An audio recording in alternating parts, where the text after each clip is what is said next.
Well, it seems like we already have a winner for this year's Best Dad Movie. A truly high-octane blockbuster like the ones I grew up watching in the 1990s and early 2000s. An event movie that begs to be seen in the biggest screen possible and that cements Joseph Kosinski's status as the best working action director. But how can a title so formulaic like this one deliver so much entertainment and manage to stand out from the rest? Well, that's what we're going to find out. I'm Pedro from Vinyl N Celluloid, and this is my review of F1.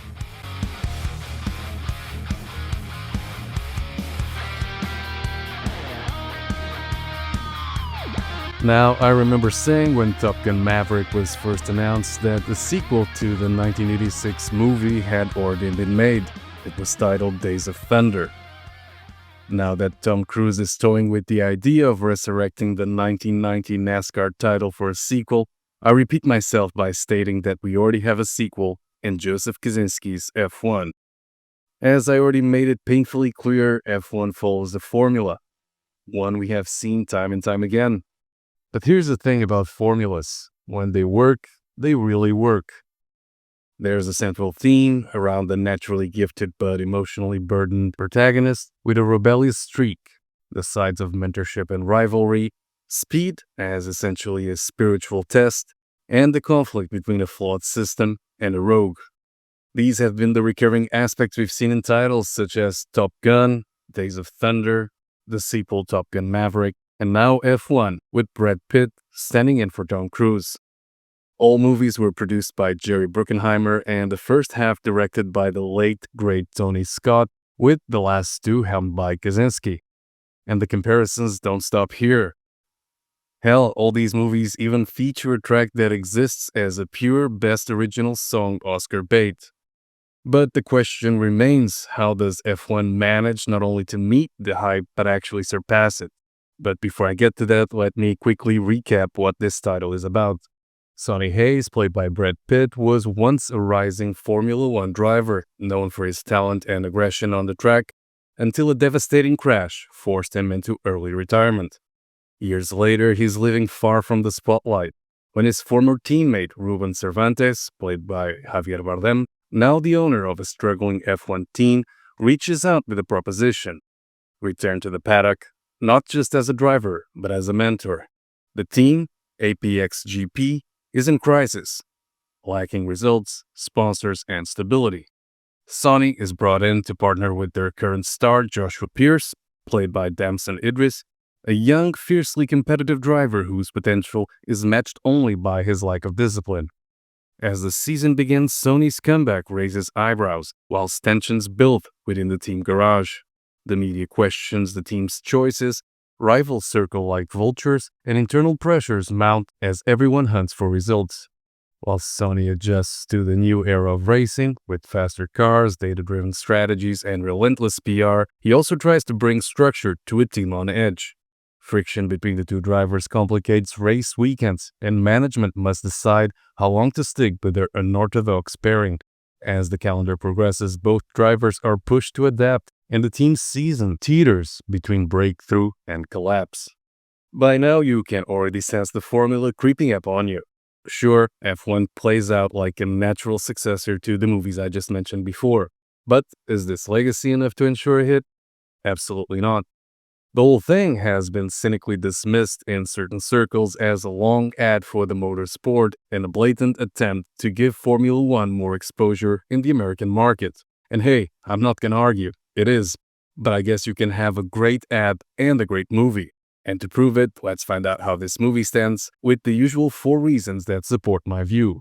Kosinski's movie dares to go beyond the formula in a 1-2 punch. First, it breaks away from the conventions we, the audience, have been exposed to for over a decade, with titles such as Rush, Ford v Ferrari, and Ferrari.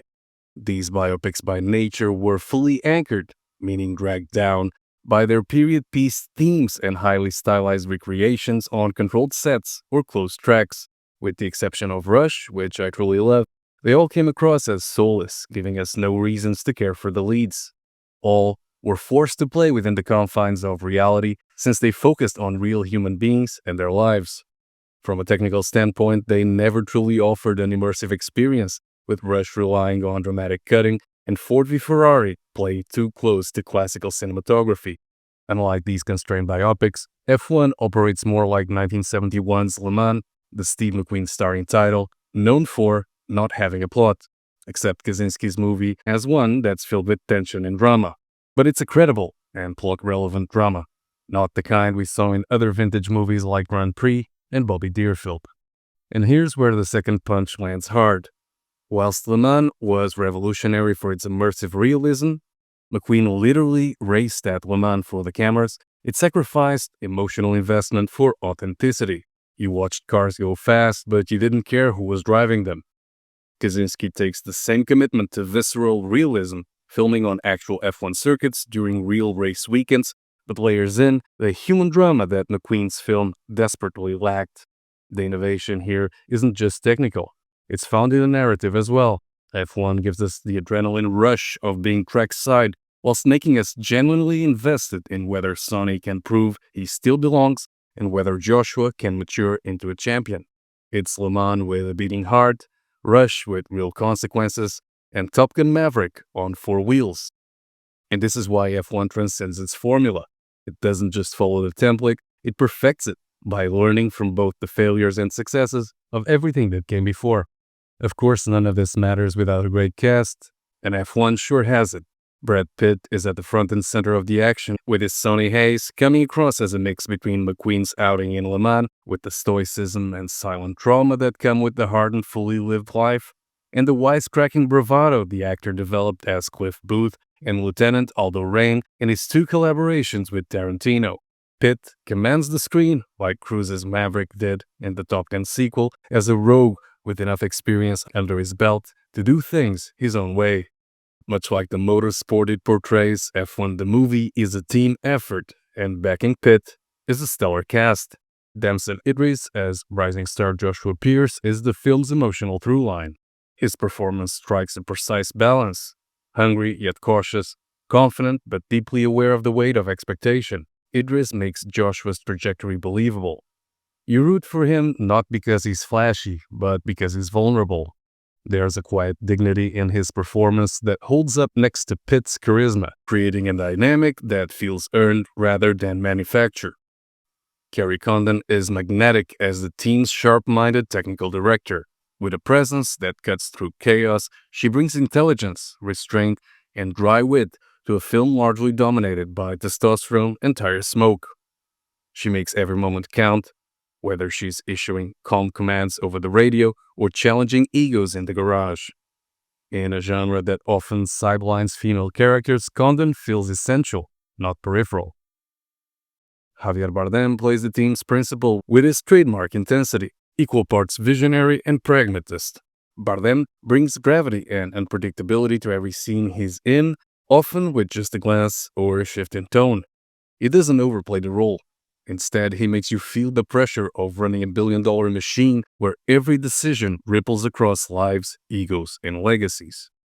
In the casting front, what truly elevates F1 above the typical ensemble action films is how these performances interlock like precision engineering. There's no weak link, no performance that feels like stunt casting or star vehicle indulgence. Every actor serves the story first, their ego second. In a genre where characters often feel like plot devices with racing helmets, Kosinski's cast makes you believe these are real people with real stakes. And that's what transforms a good racing movie into a great one. But beyond all this, F1 is, as I already stated, a technical achievement that shifts into overdrive and leaves every other racing movie eating its dust. This isn't just filmmaking, it's sensory assault in the best way possible. The engine roars, gear shifts, and tire squeals create a fully visceral audio landscape that literally fools your brain into thinking you're strapped into the vehicle. Miniature cameras capture every bead of sweat, every texture on the steering wheel. It's pure, unfiltered immersion that makes Rush look like a video game cutscene. Much of F1 was shot during actual Grand Prix weekends at circuits like Silverstone, Spa, and Hungaroring, using real F1 track time and pit crews. The filmmakers used camera-equipped cars that ran alongside real F1 cars, often inserted into practice sessions with FIA approval. F1 insiders consulted on script and set design, and it shows in every frame.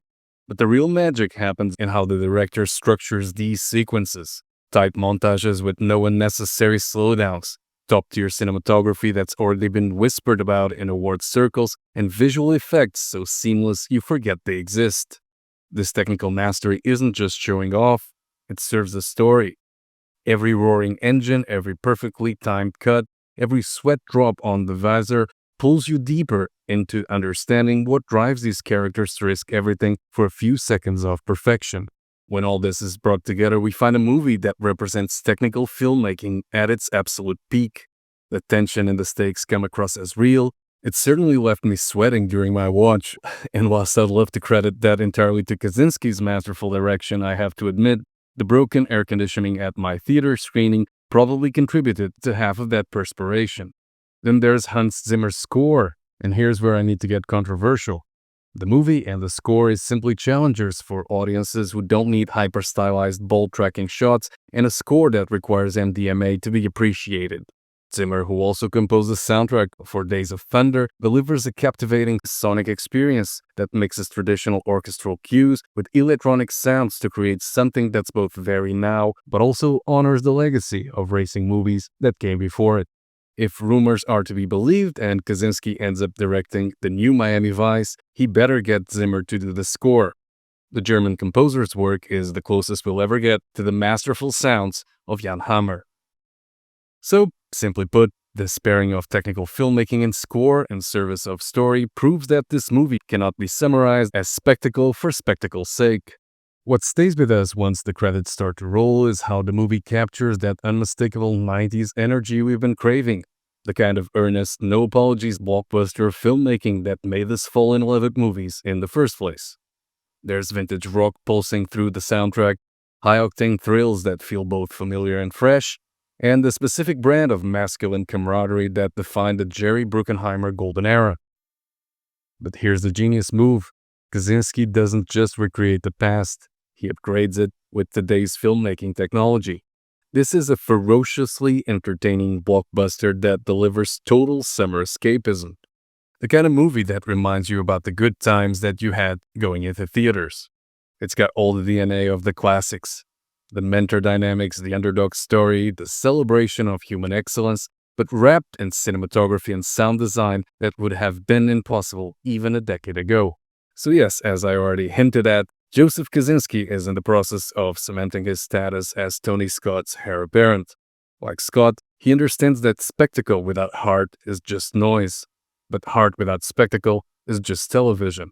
Kosinski has mastered that delicate balance of giving you characters you care about whilst delivering action sequences that leave you breathless. He's proven with Top Gun Maverick and now with F1 that he's the rare director who can honor the past whilst pushing the medium forward. I was feeling skeptical about the director helming Miami Vice.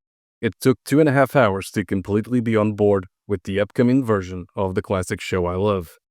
In closing, F1 isn't just another sports movie. It's not even only a dad movie, as I dropped in the intro, or even a mere ad for Formula One. It's a masterclass in how to take a familiar formula and make it feel essential again. Whether you're a petrolhead or not, this is the kind of crowd-pleasing cinema we need more of. It's proof that when you combine old-school storytelling with cutting-edge filmmaking, magic happens. Don't sleep on this one and catch it on the biggest screen possible.